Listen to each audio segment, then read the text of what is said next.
বরিশালে সন্ত্রাসীদের হামলার শিকার হয়ে এক পুলিশ সদস্য কান্নায় ভেঙে পড়েছেন। তিনি আক্ষেপ করে বলেছেন, পুলিশেরই নিরাপত্তা নাই। আজ দেশে আইন শৃঙ্খলা রক্ষাকারী বাহিনীর এই করুণ দশা কেন? যে পুলিশ নিজের নিরাপত্তা নিশ্চিত করতে পারছে না, তারা পাবলিকের নিরাপত্তা কিভাবে দেবে? বর্তমানে যেসব কর্মরত পুলিশ সদস্য নিরাপত্তাহীনতায় ভুগছেন, তাদের আসলে চাকরি ছেড়ে দেওয়া উচিত। কারণ সামনের দিনে এই নিরাপত্তা সংকট আরও ভয়াবহ আকার ধারণ করবে। নিজেদের রক্ষা করতে না পেরে পাবলিককে রক্ষার মিথ্যা আশ্বাস দেওয়াটা নৈতিকভাবেই সমর্থনযোগ্য নয়। দেশ কি সরকার নিয়ন্ত্রণ করতে পারছে? না, দেশ তো সরকারের নিয়ন্ত্রণেই নেই। বাংলাদেশের কলকাঠি এখন আমেরিকার ডিপ স্টেটের হাতে। গত 5 আগস্ট যারা ডলার দিয়ে এই দেশ দখল করেছে, সেই বিদেশি শক্তি এবং তাদের এদেশীয় দালালরা কখনোই দেশ স্বাভাবিক ধারায় চলতে দেবে না। কারণ দেশ স্থিতিশীল থাকলে এই ষড়যন্ত্রকারীদের উদ্দেশ্য সফল হবে না। এই ষড়যন্ত্র জালে বিএনপিও ফেঁসে গেছে।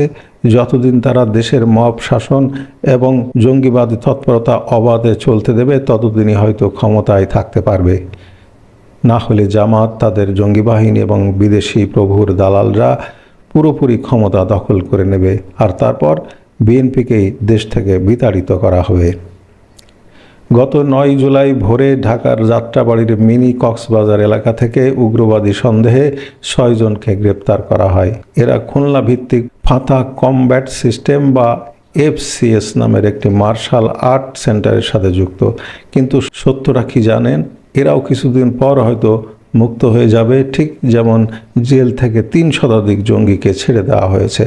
আগামী দিনে জঙ্গিরা বিভিন্ন স্থানে ক্যাম্প করবে। পুলিশ তাদের বাধা দিতে গেলে উল্টো মার খাবে।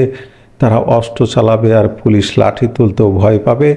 একদিকে জঙ্গিদের আক্রমণ, অন্যদিকে সাধারণ পাবলিকের ক্ষোভ। পুলিশ কোনোভাবেই নিয়ন্ত্রণ প্রতিষ্ঠা করতে পারবে না। সমাজে সর্বত্র এক চরম নৈরাজ্য চলবে।